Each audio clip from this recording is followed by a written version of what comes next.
इस वक्त मौजूद हैं हम आजमगढ़ के कंधरापुर थाना के पहाड़पुर गांव में। ये घर आप देख सकते हैं कि इस घर में एक दुखद घटना हो गई है। इनके घर का एक परिवार कमाने के लिए, रोज़गार के लिए अपना घर परिवार छोड़कर सऊदी अरबिया गए हुए थे। बीते 7 तारीख की घटना है, किसी कारणवश उनकी वहाँ पे मृत्यु हो गई है। अब परिवार के लोग ये भी बता रहे हैं कि वहाँ की जो कंपनी है, जिस कंपनी में वो काम कर रहे थे, वो वहाँ से 4 लाख की डिमांड कर रहे हैं कि आप 4 लाख देंगे तब जाके हम आपके परिवार की, आपकी लाश हम आपके पास, आपके देश भेजेंगे, आपके परिवार के पास। और आप देख सकते हैं कि हमारे पीछे जो मौजूद हैं, ये एक बेबस पिता हैं और ये बेबस परिवार है, परिवार के लोग हैं यहाँ पे।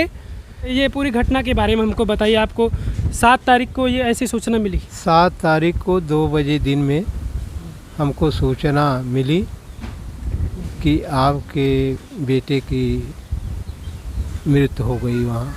अच्छा, मृत्यु हो गई। कैसे हो गई, किस दशा में उनकी वहाँ पे बॉडी मिली? ये जो वहाँ से बताए या नहीं बताए कि कैसे, वो बताए, इतना सूचना दे करके वो काट दिए। अच्छा। इसके बाद हमारा जो उनका जो बड़ा लड़का था वो फिर दोबारा पूछा तो वो बताए कि ऐसी स्थिति में उनकी मिली है। इस वक्त जो है पुलिस की कस्टडी में है। अच्छा, लाश उनकी पुलिस की कस्टडी में है। अच्छा, किस दशा में लाश मिली? मतलब हम ये भी सुन रहे हैं कि शायद फंदे से लटकी हुई लाश थी। फंदे से लाश लटकी हुई मिली, लेकिन वह अपने से फंदा नहीं लगाए हैं, उनकी हत्या की गई है। कैसे ये चीज़ कैसे पता चल रहा है? मालूम कि उनका पैर जमीन से टच है। आदमी कैसे फांसी लगा के मर सकता है? अच्छा, परिवार में और कौन, उनके बच्चे कितने हैं? उनके परिवार में 4 बच्चे हैं, 2 लड़के 2 लड़कियां हैं। बीवी उनकी? उनकी बीवी पहले ही जब बच्चे बहुत छोटे छोटे थे तभी में उनकी मृत्यु हो गई। अच्छा, फिर ये दूसरी शादी वगैरह के बारे में नहीं सोचे? दूसरी शादी नहीं की। वो कहे कि इन्हीं बच्चों का हम पालन पोषण। बिल्कुल। देखिए, ये भाई समाज में तमाम ऐसी कुरीतियाँ हैं जिसके चलते भाई, अगर उनको ये लग रहा था, उनकी ऐसी मानसिकता थी, अच्छी मानसिकता थी कि मैं किसी और परिवार को लाऊंगा तो शायद हमारे परिवार को, हमारे बच्चों को पालने में कुछ अलग हो सकता है, ऐसी उनकी सोच रही हो। फिर भी वो अपने परिवार को, अपने माता पिता को छोड़कर, अपने बच्चों को छोड़कर कमाने के लिए यहाँ से सऊदी के लिए गए थे। लेकिन देखिए, आज उनके साथ एक ऐसी घटना हो गई कि आज पूरा परिवार बेबस है उनको देखने के लिए, क्योंकि वो यहाँ पे है नहीं, काफ़ी दूर है यहाँ से। और अब ये बेबस परिवार, ये बेबस पिता उस इंतज़ार में है कि उनका बेटा कब घर आए। घर तो उनका बेटा आएगा अगर चाहेंगे लोग, यहाँ के लोग। अच्छा चाचा, ये बताइए, किसी से बातचीत हुई इस विषय में? अब यहाँ बातचीत मने कल ये लोग पत्रकार भी लोग आए थे और यहाँ के विधायक आए थे। अच्छा, विधायक जी आए थे यहाँ पे चाचा जी? नफीस। कौन है? नफीस अहमद? हाँ, यहाँ के विधायक थे। क्या बात हुआ विधायक जी से? लोग यही पूछे कि आप इस परिवार में इसी दुखद घटना हुई है, आप इस परिवार के लिए क्षेत्र के विधायक हैं, इनकी क्या मदद कर रहे हैं? जी हाँ। तो वो यही आश्वासन दिए कि हर संभव प्रयास करेंगे। घटना को 3 दिन हो चुका है और अगर आप करेंगे तो बहुत अच्छी बात होगी इस बेबस पिता को, इस बेबस परिवार को, क्योंकि बेटा तो अब जीवित है नहीं। अगर जिस दशा में, उसी दशा में परिवार को इनका बेटा मिल जाएगा तो बड़ी अच्छी बात होगी। अच्छा, आप कौन हैं? हम उनके भतीजे लगते हैं। भतीजे हैं? अच्छा, चाचा थे वो आपको? हमारे चाचा थे। आपको कुछ इसके विषय में बारे में आप, अच्छा, घर पे ही रहते हैं? कहाँ रहते हैं? हाँ, हम घर पर ही रहते हैं फिलहाल अभी। जैसे कि हमें 7 तारीख को दोपहर 2 बजे फ़ोन आया। ये उनके बड़े लड़के हमें फ़ोन किए, जो कि इलाहाबाद अपनी तैयारी कर रहे थे। हम सोए थे उस समय, हमारे पे फ़ोन आया और रो रहे थे। हमने पूछा क्या बात है? वो बोल रहे कि हमारे घर का फ़ोन उठ नहीं रहा है, भैया आप हैं कहाँ? हम बोले हम तो घर पर हैं। वो रो रहे हैं तो हमारे मुंह से निकला आप रो क्यों रहे हो, कोई दिक्कत परेशानी बताइए।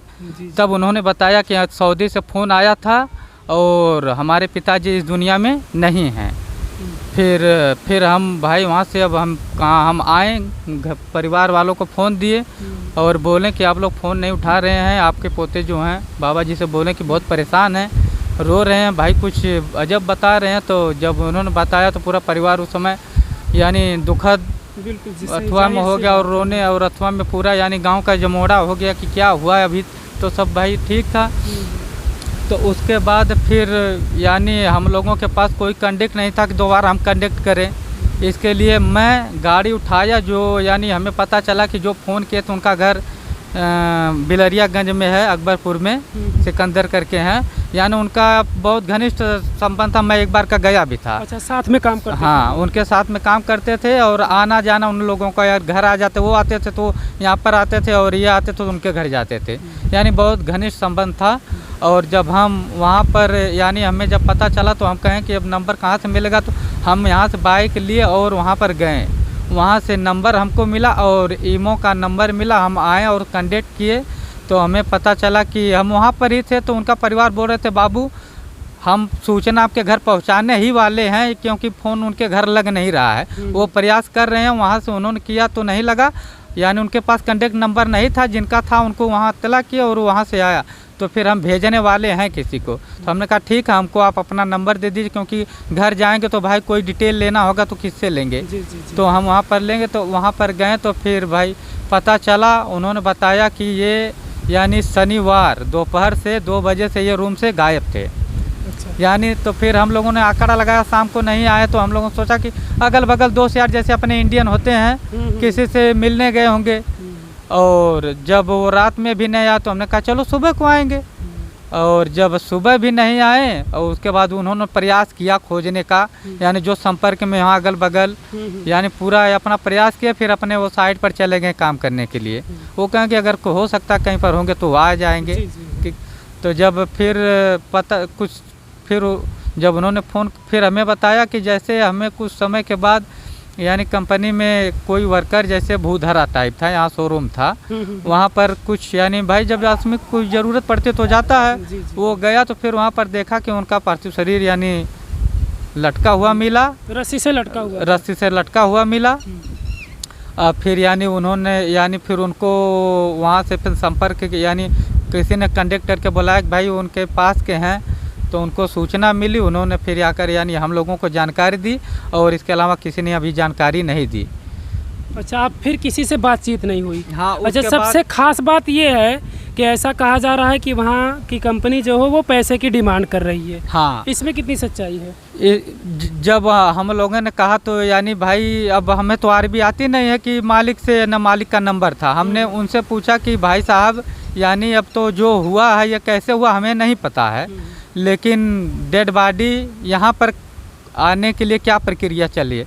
तब उन्होंने कहा कि ये मालिक है जो 4 लाख रुपए की मांग कर रहा है। वो कह रहा 4 लाख रुपए आएगा तो हम भिजवा देंगे, नहीं तो कहो यहीं पर यानी उसका जो अथवा हम यहीं पर कर देंगे। दाह संस्कार वगैरह जो वही अंतिम क्रियाक्रम वही कर देंगे। तो जैसा कि आप लोग जानते होंगे कि अब तक हमने भी सुना है कि अगर किसी भी परिवार के इंडियन कोई गया हुआ विदेश में कमाने के लिए किसी वजह से वहाँ पे उसकी मृत्यु हो जाती है तो वहाँ की जो कंपनी होती है वो लाश के साथ साथ उनके सारे पेमेंट और एक्स्ट्रा पैसे भी देकर वहाँ से लाश इंडिया गवर्नमेंट को सौंपती है या उनके परिवार को दिया जाता है। लेकिन ये एक अलग बात आ रही है यहाँ पे खुलकर कि वहाँ की जो कंपनी का मालिक है वो यहाँ के परिवार से इनसे किसी से बातचीत हुई वहाँ पे रहने वाले किसी इंडियन से, तो वो कह रहा है कि मालिक कह रहा है 4 लाख रुपए चाहिए। विधायक जी, आपसे विनती है कि आप इस बेबस परिवार का मदद ज़रूर कीजिए, क्योंकि एक ही सहारा था इस परिवार का, वो सहारा अब इनके बीच नहीं रहा है। लेकिन अब इस बेसहारा परिवार के लिए एक और बोझ है कि अगर वो कंपनी वाले कह रहे हैं कि 4 लाख रुपया दीजिए तब हम आपके परिवार के सदस्य की लाश देंगे। तो ऐसा कुछ तो अब तक हम नहीं सुने थे, बाकी आप लोग भी तो नहीं सुने होंगे ऐसा कुछ कि विदेश में रहने वाले व्यक्ति को पैसा देना पड़े फिर उसकी लाश मिलेगी। बाकी विधायक जी और मैं भारत सरकार से भी निवेदन करूंगा कि जो भी यहाँ के इंडिया के वो हैं वहाँ पे उनकी मृत्यु हो गई है, उनकी लाश उनके परिवार को मुहैया कराई जाए।